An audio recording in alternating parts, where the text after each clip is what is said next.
انت وقفة العيد بتمثل لك ايه؟ ولا اي حاجه، نوم بس.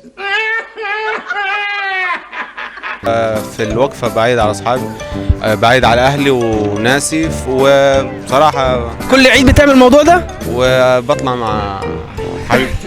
هوبيكو هوبيكو هبي هوبيكو هبي هوبيكو.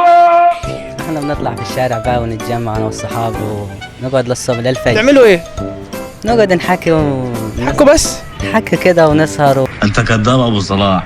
فعلا انا كذاب يا استاذ ديمبي. ونجيب تسالي ولب بقى ايه بقى نوع التسلي اللي انت بتجيبوها؟ لا مش حاجات غلط ما تحطش في بالك. لا يعني لب سوداني وكده يعني انت بعد الساعة 12 كده بتقلب معاك العيد برضه باصحابك وكده، ولا بتقلب بحاجة تانية؟ لا، بتقلب إن أنا بصراحة أتفرج على أفلام.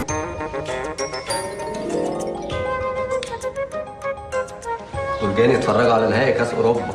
طب انت بتاخد عيدية قد ايه؟ ده عيد لحمه، ده مش عيد لحمة؟ اللحمة جت الجمعية. انت بقى بيقول لك العيد ده عيد لحمة، تمام؟ اكيد طبعا عيد لحمه. طب انت بتاكل لحمة قد ايه؟ انا ما بقولش الا لما اشبع.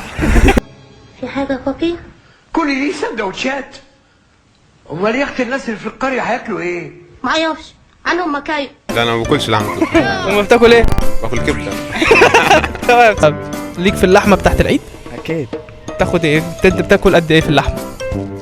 يعني كل يوم كده كيلو ولا 2 كيلو؟ كتير طبعا ولا بتخش جوه الخروف؟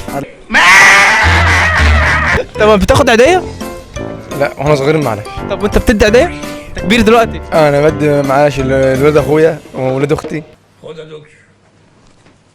لا ممكن يا معلم خيرك سابق. تشكر. ها؟ طريق السلام انت. سلام. كنا احنا بناخد دلوقتي بقى لازم نرد اللي احنا خدناه. يعني مثلا لما بتديله مثلا كام مثلا؟